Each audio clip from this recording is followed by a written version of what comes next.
mesa redonda que lleva por título Identidades transfronterizas, el caso de los Tohono O'odham de Sonora y de los Kickapoo de Coahuila y Texas. Tenemos aquí al doctor Miguel Ángel Paz Freire, quien nos va a compartir la ponencia Identidades transfronterizas, el caso de los Tohono O'odham de Sonora. Y también tenemos la presencia de la doctora Elizabeth Albine Magajoes, quien va a hablarnos acerca de la identidad de los Kickapoo de Coahuila y Texas.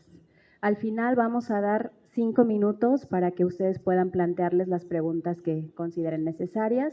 Y ahora me voy a permitir leer la semblanza del doctor Miguel, quien va a empezar con la primera ponencia, y después les voy a presentar a la doctora Maga.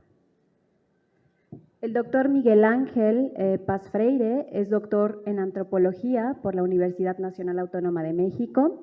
Actualmente es profesor investigador adscrito al Departamento de Cultura, Justicia y Democracia en el Centro Universitario del Norte de la Universidad de Guadalajara y es miembro del Sistema Nacional de Investigadores, nivel 2 y perfil deseable PRODEP. Ha sido docente invitado en la Escuela de Antropología del Norte de México, la Universidad de Guanajuato, la Universidad de la Ciénega del Estado de Michoacán, de Ocampo, la Universidad Autónoma de San Luis, la Universidad Intercultural de Chiapas, entre otras. Su labor en la docencia se ha centrado en asignaturas relacionadas con la teoría antropológica y la metodología de la investigación. Del mismo modo, ha dirigido tesis de licenciatura y posgrado relacionadas con el ejercicio del poder y formas de gobierno en poblaciones originarias. Es autor de diferentes libros y artículos científicos sobre grupos indígenas del norte de México, principalmente los Tohono O'odham de Sonora. Ha hecho también trabajo etnográfico con grupos de Sonora, Tohono O'odham, Cucapá, de Baja California Norte, Quilihuas, Paipai, Kumiai, Cucapá y con los Huirráricas de Jalisco. Actualmente coordina el proyecto de investigación Grupos Indígenas Transfronterizos, los Tohono O'odham de Sonora y los MAM de Chiapas. Un estudio comparativo. Sus intereses se han centrado en los análisis de procesos políticos y de poder que configuran diversas formas de organización social y sistemas normativos entre pueblos originarios. Entre las líneas de investigación que desarrolla actualmente se encuentran la antropología de la educación. Gracias, doctor. La doctora Elizabeth Albine Magajoes es doctora en antropología del Instituto de Investigaciones Antropológicas de la UNAM. Ha ganado el premio CISAN UNAM para la mejor tesis de doctorado en el 2009 y recibió asimismo la mención honorífica de la Cátedra Gonzalo Aguirre Beltrán de Ciesas Golfo V 2010. Desde 1980 es profesora investigadora de la Facultad de Estudios Superiores Acatlán y desde 2010 es investigadora nacional del Sistema Nacional de Investigadores en el área 4 de Humanidades. Sus líneas de investigación se refieren a la resistencia y asimilación cultural de las tribus norteamericanas, motivación mediante la poesía alemana del siglo XX y al análisis de idiomas polisintéticos, entre otros.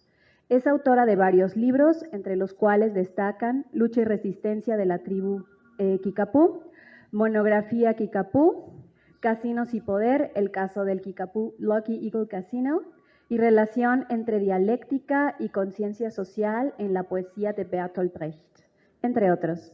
Además, publicó numerosos artículos en revistas arbitradas a nivel nacional e internacional. Entonces, le damos paso ahora al doctor Paz Freire con su ponencia titulada Identidades transfronterizas, el caso de los Tohono O'odham de Sonora. Gracias, doctor. Adelante. Claro, muchas gracias por la presentación, también por el espacio, por la invitación, Elizabeth. Muchas gracias por invitarme nuevamente pues, a platicar sobre frontera y sobre grupos transfronterizos. Siempre es un gusto pues, el llevar a cabo una reflexión, un análisis de lo que el trabajo de campo, de lo que los datos etnográficos nos dicen sobre procesos sociales tan interesantes como el caso de las fronteras y sobre los grupos que evidentemente están alrededor, dentro, como parte pues de estas fronteras. El trabajo del día de hoy que quiero platicar con ustedes el día de hoy lo he titulado Identidades transfronterizas, el caso de los Tohono O'odham de Sonora. Y aquí me gustaría iniciar con un elemento central respecto al concepto de frontera que me parece un punto de partida necesario. El hecho de que las fronteras, tomar como punto de partida con el hecho de que las fronteras no son homogéneas, pues, ¿no? Por mucho que podamos hablar de frontera, ya sea la norte o la sur de nuestro país, pero tendríamos que considerar que no son homogéneas. Las fronteras presentan características, presentan procesos, presentan coyunturas que les son muy propias y que les imprimen una dinámica particular que evidentemente se refleja entre quienes cruzan esas fronteras o quienes están alrededor de esas fronteras. En ese sentido, pues, parto de una nueva consideración, de otra consideración adicional, y que está relacionada justamente con el hecho de que una frontera es una institución, pues. Me gusta pensarla como una institución en el sentido de que posee características propias, en el sentido de que administran los procesos, los elementos simbólicos, materiales que cruzan a través de ellas, y eso es esencial, pues, pensar la frontera con esas características, en el sentido de que administran, calibran, como nos dice la lámina, gobiernan el tránsito de personas o de elementos materiales, pues, que cruzan a través de ellas, insisto en ello. En ese sentido, desde allí, pues, tomando en consideración que se trata de una institución, posee entonces características propias, ¿no? Posee una identidad que se refleja en los procesos que la constituyen, pues en ese sentido, una frontera geopolítica evidentemente juridiza, una frontera geopolítica moraliza, una frontera geopolítica marca los límites entre un Estado y otro, entre un Estado-nación y otro, pero sobre todo, en ese sentido, siguiendo a Lisón de Tolosana, al momento de juridizar y moralizar, le imprimen ciertas características a los que están o a quienes están de un lado de la frontera y del otro lado de la frontera. Entonces, allí tiene una connotación particular este límite geopolítico que moraliza, que juridiza, porque entonces le brinda una particularidad, insisto en ello, en quienes están de un lado y del otro. Particularmente pensando en los Tohono O'odham de Sonora, pues, en este grupo transfronterizo que se encuentra concretamente entre la frontera de Sonora y Arizona, ahí hay una particularidad interesante. ¿Por qué? Porque esta es una frontera histórica, pues, que se ha constituido a lo largo de un largo proceso histórico y que a partir de ese devenir histórico ha cobrado características centrales, ¿no? Obviamente la venta de la frontera, el trazo de la frontera geopolítica, la venta de territorio de nuestro país a los Estados Unidos le imprimió características particulares a esto, pues, ¿no? Concretamente aquí, como lo muestran las láminas, nos hablan de estas coyunturas históricas que influyen precisamente en los Tohono O'odham de Sonora o que han influido en los Tohono O'odham de Sonora. Desde allí, en esta lámina podemos ver cómo es la frontera actual, pues, entre México y Estados Unidos.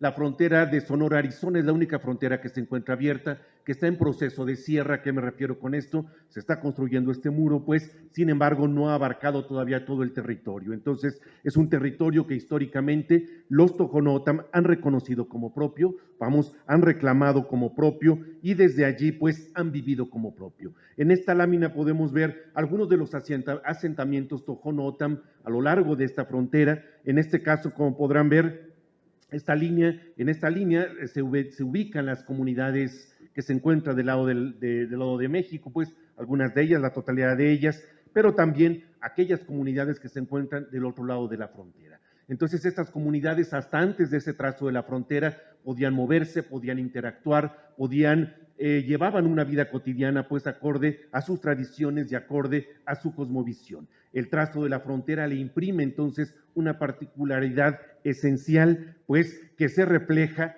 de manera clara en estas formas a partir de los cuales se construyen esos procesos sociales y la identidad como parte de ellos, ¿sí? En esta lámina damos cuenta de estas comunidades que actualmente se reconocen como propias. Si se dan cuenta, están a lo largo de la frontera. Son estos grupos, es este grupo, los Tohono O'odham de Sonora, los que viven la frontera o esta particularidad de la frontera desde su vida cotidiana en comunidades, ¿sí? Que eso es importante. Ahora bien, en este caso concreto, al establecimiento de esta frontera, el gobierno de los Estados Unidos concretamente comienza a crear las reservaciones, que son estos espacios a los cuales son incluidos, pues, los grupos, en este caso los Tohono O'odham. Son 3 las reservaciones que tenemos aquí: la Papago Indian San Javier Reservation, que se crea en 1874, la Gila Bend Reservation, que se crea en 1882, y en 1916 fue creada la Papago Indian Reservation, mejor conocida como CELS. Estas reservaciones obviamente se crean a lo largo de la frontera y reducen y aglutinan pues la movilidad de los Tohono O'odham, que antes de este proceso podían moverse con libertad a lo largo del territorio que reconocían como propio. Al ser un grupo de cazadores-recolectores, evidentemente la movilidad estacional estaba marcando la vida cotidiana. Era un grupo que se movía a partir de la disposición de alimentos concretamente, ¿sí? Entonces aquí la movilidad se daba a lo largo de esta frontera. Fíjense, en esta lámina podemos dar cuenta, está marcado en gris oscuro, pues en dónde se ubican las reservaciones. Si se dan cuenta, están muy cerca de la frontera. Con todo y estas reservaciones, el grupo, los Tohono O'odham, podían moverse con libertad a lo largo de estas fronteras. Conforme va estableciéndose esta administración geopolítica que llamamos frontera, esta movilidad va repercutiendo de manera directa en la vida cotidiana de los Tohono O'odham y le imprime una característica esencial a esta identidad, pues, ¿no? Dado que es un grupo que reconoce este territorio como propio, es un grupo que reconoce y reclama este territorio como propio, pese al establecimiento de esta institución que denominamos frontera. Sin embargo, aquí comienza a darse una dinámica muy particular, porque entonces se considera que a quienes quedan del lado de la frontera, a los Tohono O'odham que se establecen del lado de la frontera en Arizona, pues son esos Tohono O'odham que conservan la legitimidad de su sangre, que conservan la legitimidad de su adscripción étnica, y por lo tanto los que se encuentran del lado de México, en la frontera de Sonora, del lado de la frontera de Sonora, son esos Tohono O'odham que se consideran los que no son originarios, se consideran ese grupo que está extinguiéndose, que ha perdido parte de su cosmovisión y parte de su tradición. Entonces aquí la frontera comienza a jugar entre los Tohono O'odham ese papel importante, no solo de división geopolítica, sino también de esta división entre lo que es legítimo, que queda del lado de Estados Unidos, y esto otro que no tiene esa característica de legitimidad, que se encuentra del lado de mexicanos, ¿sí? La frontera aquí entonces cumple con ese papel. Las reservaciones comienzan un proceso de enrolamiento, es decir, comienzan a identificar a aquellos ciudadanos, aquellos Tohono O'odham que todavía estaban en México, y comienzan a llevarlos a las distintas reservaciones de Estados Unidos. Esta de Arizona. Este proceso conocido como el enrolamiento, lo que les ha permitido a los Tohono O'odham es precisamente trazar al interior del grupo esa distinción entre los que son originarios y los que no lo son. Aquí la frontera está jugando un papel importante, la están haciendo jugar un papel importante en el sentido de no solo dividir, sino también clasificar a los Tohono O'odham que están de aquel lado, a los Tohono O'odham que están en México, insisto en ello, ¿sí? Así entonces, esta frontera va incorporando nuevos mecanismos, pues, que facilitan el tránsito, pero que también frenan el libre tránsito por este territorio, un tránsito que en otro momento obedecía justamente a esa movilidad estacional, les decía, pero que también obedecía a la asistencia a ciertas fiestas, a ciertas ceremonias, a ciertos rituales, pero que poco a poco esto va modificándose, poco a poco esto va transformándose, y entonces la frontera comienza a frenar esa libre movilidad, comienza simplemente a no permitir la entrada de los Tohono O'odham que estaban del lado mexicano al lado de Arizona, y comienzan entonces estas denominaciones y estas caracterizaciones, esta racialización que se da sobre los que se encuentran en México, ¿sí? El decir que no son Tohono O'odham originarias, y que por lo tanto no pueden estar del lado de Estados Unidos en Arizona, ni mucho menos en las reservaciones. Entonces, la frontera es llevada a cumplir este doble papel, pues, ¿no? De administrar no solo tránsito, sino de clasificar a quienes transitan por esa frontera. Y en este caso a los Tohono O'odham considerarlos pues aquellos que son originarios y aquellos originales también, aquellos que conservan esa sangre pura de Tohono O'odham y aquellos que ya no la tienen. Así entonces, durante buena parte del siglo XX, pues, esta lucha se da a través de la frontera, esta lucha del grupo por permanecer, por permitirles esta cohesión, por seguir con esta cohesión grupal, por conservar sus tradiciones, por conservar su cosmovisión, pero evidentemente la frontera transforma de manera importante estos procesos que repercuten en su identidad. Pues entonces, los de México, asimismo, pues si bien es cierto, ha habido procesos importantes de reivindicación identitaria en términos de ensalzar, en términos de reforzar, de fortalecer, pues en términos de pensarse como Tohonotam, sin embargo tienen sobre sí esta carga simbólica de los Estados Unidos, que los consideran como los no originales, que los consideran como quienes no son parte del grupo, pues, y quedan fuera de las reservaciones, quedan fuera de estos procesos. Por lo tanto, esta identidad se ve trastocada, pues, esta identidad se ve minada por estas consideraciones, pues, racistas, pues, que excluyen, que discriminan, que invisibilizan a los Tohonotam en México. Evidentemente, con la llegada, con el fortalecimiento de estas medidas migratorias, con el recrudecimiento de estas medidas migratorias, con la actualización, pues, de que el muro tiene que construirse, frontera México-Estados Unidos, evidentemente los Tohonotam en México van quedando a la saga de estos procesos identitarios, pese a estos otros que son de reivindicación, procesos de reivindicación identitaria que son importantes y que son necesarias, pues, para conservar esta estructura de cohesión al interior del grupo. Así entonces, la frontera divide en términos geográficos y simbólicos un territorio, acerca y separa. La frontera evidentemente es un ejercicio de poder que evidentemente va cruzando por diferentes consideraciones, por diferentes connotaciones. La frontera marca, define, le da forma a un territorio, a la vez que le marca criterios de inclusión y de exclusión para quienes pueden estar en ese territorio o quienes deben estar fuera de ese territorio. Les decía, la frontera juridiza, moraliza, exorciza el territorio. Eso es un elemento, un proceso muy importante, muy interesante que se está dando actualmente en el territorio Tohonotam. Es decir, se tienen que quedar fuera, tienen que sacar a aquellos que no son considerados los originales, aquellos que no son, según sus consideraciones, parte de este grupo, ¿sí? Entonces, la frontera es un ejercicio biopolítico que marca pautas para la redefinición de la identidad étnica. Evidentemente, como les decía, quienes se consideran como Tohonotam originales son los que quedaron del lado de Arizona, los que están en el lado de México, pues evidentemente son aquellos que se tienen que expulsar, que sacar, que exorcizar de ese territorio. Y evidentemente la frontera promueve, fortalece mecanismos de inclusión y de exclusión que giran en torno a la legitimidad.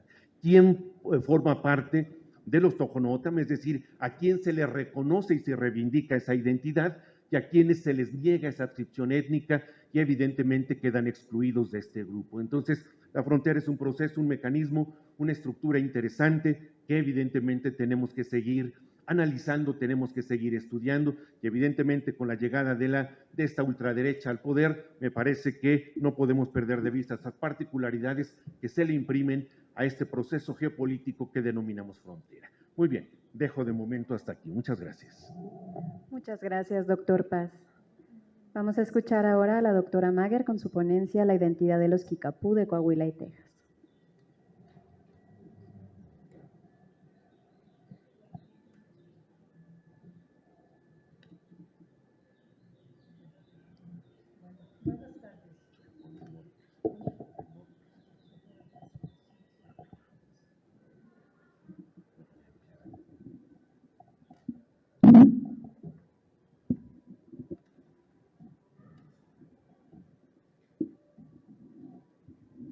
Bueno, voy a presentar esta ponencia que se llama La identidad transfronteriza de los Kickapoo de Coahuila, Texas. Es una etnia transfronteriza y también con consecuencias de identidad.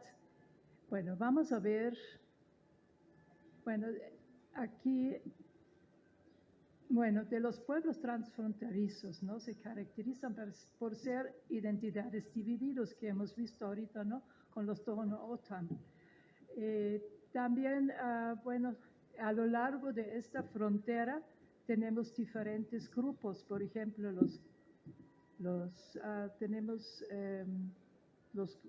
bueno, los Tohono O'odham, los Kickapoo de Sonora, entre otros más. Y entonces puede ser el cruce continuo de la frontera internacional, bueno, convierte a los inmigrantes transfronterizos que laboran en un país y residen en el país vecino. Entonces, pero en el caso de los Kickapoo, por ejemplo, ellos tienen su ingreso económico en Estados Unidos por los casinos y allá tienen también su residencia, tienen otra residencia en México, son los mismos. Ajá. Y entonces, se caracterizan por un cruce, continuo de esta frontera. Vamos a ver ¿cómo se llama? ¿Dónde vamos a ir? El mapa. Ay, ¿dónde está esto? Ah, ya. Bueno, aquí tenemos un mapa donde vemos los diferentes grupos, ¿no? Los Cucapá, después tenemos aquí los Tohono O'odham, que están divididos por la frontera, y tenemos los Kickapoo de Coahuila, Texas. Ajá. Esto es en la frontera internacional de Piedras Negras y de Eagle Pass. Pero los Kickapoo no son de allí, como en el caso de los Tohono O'odham. Ellos son de otra parte. Ellos son de los Grandes Lagos. Entonces, ellos, fueron expulsados por los invasores europeos que ellos habitaron entre los diferentes lagos de Michigan y del lago de Erie. Pero ya cuando ya entraron los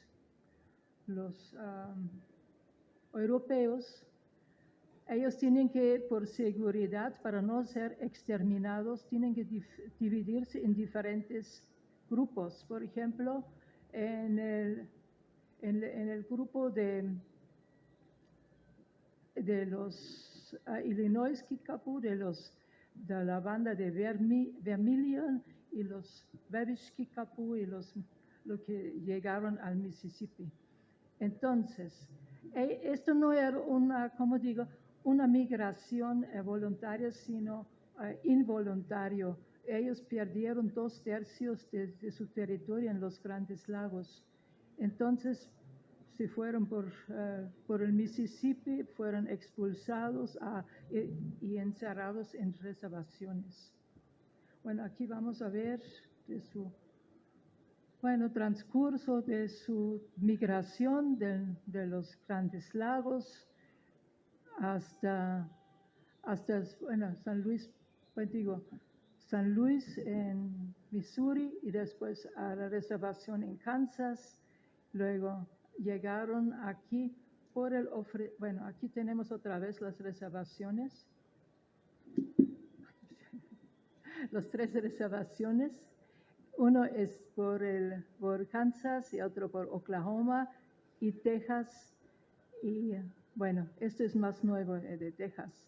Y entonces aquí vemos ya la frontera internacional que divide los Kickapoo de Texas y de Coahuila.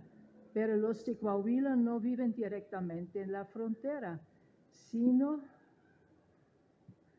unos 150 kilómetros después de la frontera en Coahuila, por la parte de Musquis, donde consiguieron un territorio, pero ya con el tiempo, donde pueden hacer sus tradiciones, porque no era posible en Kansas porque eran cazadores y recolectores. Entonces necesitaban más espacio. Aquí tenemos otra vez, ahorita la frontera de Eagle Pass, Piedras Negras, y después aquí en Coahuila, por el río Sabinas, están también los Kickapoo, donde tienen su comunidad. Vamos a ver.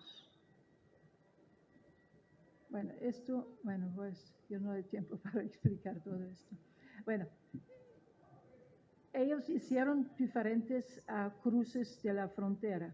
Primero, cuando ya llegó una sequía, entonces eran migrantes temporales a los campos de cultivos de Estados Unidos, de Utah y de Washington. Y entonces, pero estaban medio año en el lado norteamericano y medio año en México. Tenían permiso de cruce de la frontera porque es diferente, ¿no? Como los DONA o OTAN, porque ellos son de origen de Estados Unidos. Entonces ellos tenían una tarjeta, o lo tienen todavía, la tarjeta de 100% Kickapoo. Entonces ellos pueden pasar por protección de Estados Unidos. Bueno, ¿cómo podían conseguir la obtención de reservación de la Kickapoo Traditional Tribe of Texas? Antes, cuando eran migrantes temporales, tenían nomás una estancia, bueno, un asentamiento bajo del puente internacional de México y Estados Unidos por Eagle Pass.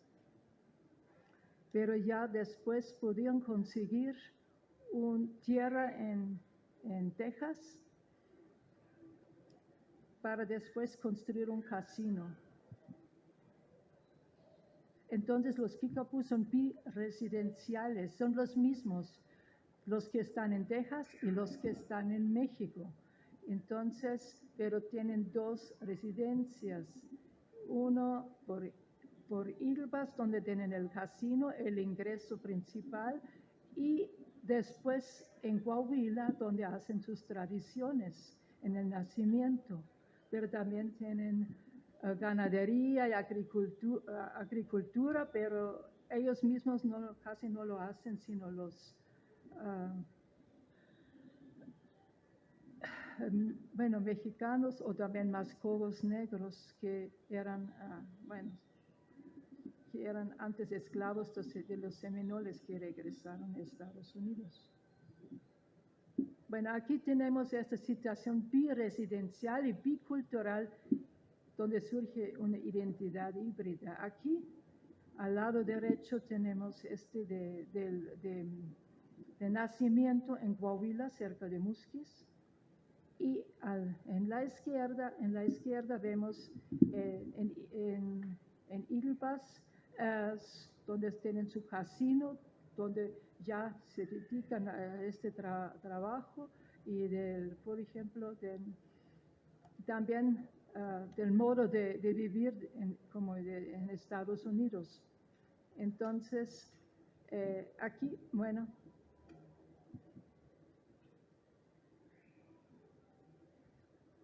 entonces ellos cruzan con frecuencia esta frontera. ¿Qué quiere decir con frecuencia?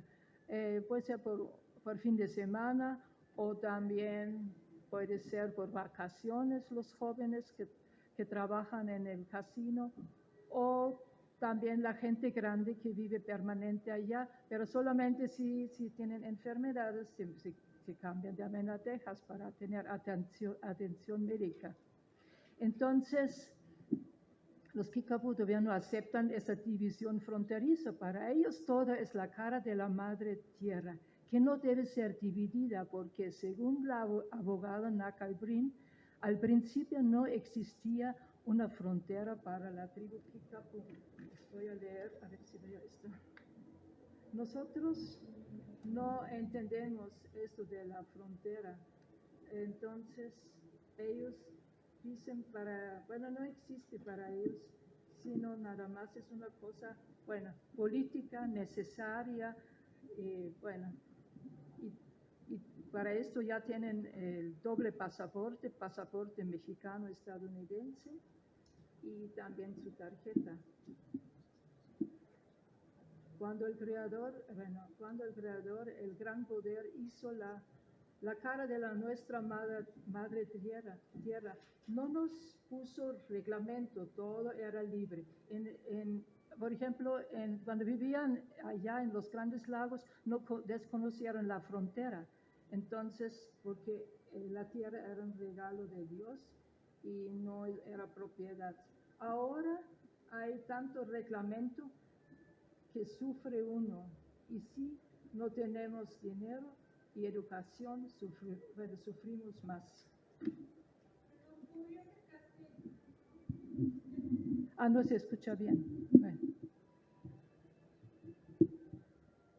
Entonces surge una identidad híbrida, porque si están en Estados Unidos se comportan como norteamericanos, ¿no? Del American Way of Life, televisión, se van a la diversión en los centros, ¿no?, comerciales, y si regresan a México ya hacen sus tradiciones. Entonces son bicultural, tienen tres idiomas están manejando, el Kickapoo, el inglés y el español. Entonces, esta migración significa un cambio de una territorialidad profana en su reservación en Texas a una territorialidad sagrada en el nacimiento.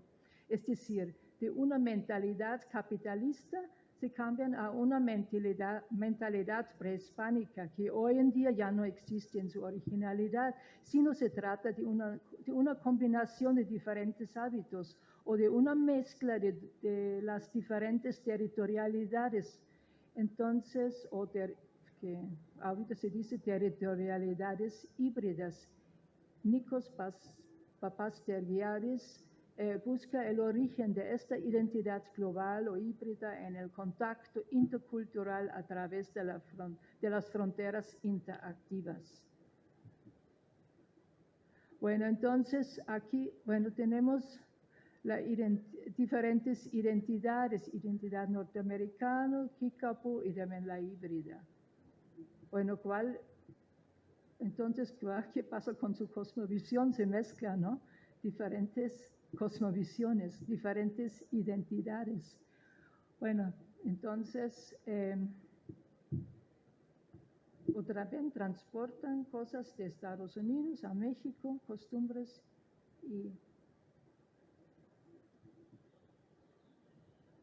Entonces, si hablamos de identidad transfronteriza de los Kickapoo de Coahuila, Texas, se nos presenta una identidad híbrida, es decir, una mezcla de diferentes visiones mundiales en una persona. Este fenómeno podría generar una desorientación en su personalidad que debilita su ego y su forma de vivir, lo que conduce al consumismo, sobre todo al alcoholismo y la drogadicción, para escaparse de una contradicción interior y olvidarse de sus problemas personales. Es un gran problema ahorita en la tribu. Por ejemplo, hay muchos alcohólicos, hay muchos, drogadictos, tienen una clínica, aparte de la reservación, compraron tierras, ¿no?, en Estados Unidos, pero también compran tierras en México. Entonces, en esta parte de los, en una parte que compraron la tierra, tienen una clínica para los drogadictos, para los alcohólicos, y también hay violencia, pero también tiene que ver algo con la clase social. Antes no hubo clases, por ejemplo, todos eran iguales, pero ahorita con el casino también surgen clases sociales. Los que ya manejan, de la administración, que manejan el dinero, y también los que, trabajan allá en diferentes, diferentes trabajos inferiores, medianos y más altos. Y entonces, para esto también ellos necesitan una formación en Estados Unidos para poder manejar el casino. Antes lo rechazaron y ahorita ya ven que es necesario. Entonces, sí es un gran problema porque ya con el tiempo domina más el inglés que el Kickapoo, pero ya intentan recuperarlo etc. ¿Tenemos tiempo todavía o ya no? Tienes un par de minutos todavía. Ah, ya. Entonces, esto, como digo, esta problemática sí es muy grave para del consumismo de Norteamérica. Y entonces el nacimiento en Coahuila es casi un refugio para recuperarse culturalmente, para participar en las ceremonias. Pero no sabemos si en estas ceremonias ahí está la cosmovisión o si están convencidos de su religión o nada más vienen algunos jóvenes para divertirse. Entonces, ellos es importante la cacería, ¿no? La cacería hacen en México. Hacen todas las tradiciones, las misas, pero Kickapoo y también tienen sus dirigencias tradicionales, sus jefes tradicionales. Y en el otro lado, en el lado tejano, pues es una administración del casino. Entonces, allá no tiene que ver nada con su cultura original. Lo que pasa, entonces la frontera entonces ellos viven, son el mismo grupo que vive en dos partes, en dos países. Viven en Texas y viven en México. Y tienen otra reservación que está en Oklahoma y están en Kansas todavía. Entonces, los Kickapoo siempre están en camino. De México a Estados Unidos, de Texas a Oklahoma. De Oklahoma, bueno, hacen también unas ceremonias en Oklahoma. En Kansas es más dividido, porque en Kansas los Kickapoo ya se asimilaron por completo a la cultura norteamericana. Entonces, también los de Oklahoma vienen al nacimiento, a las ceremonias. Es un cambio, una migración continua. Pero para pasar la frontera ellos no tienen problemas, solamente si quieren transportar armas, etc. Ya le voy a terminar aquí. Bueno, muchísimas gracias. Sí, muchas gracias. Me hicieron pensar en una frase de una escritora chicana y activista política llamada Gloria Anzaldúa, que también pues escribe sobre todos estos temas de las identidades en constante transformación por esto de las fronteras, ¿no?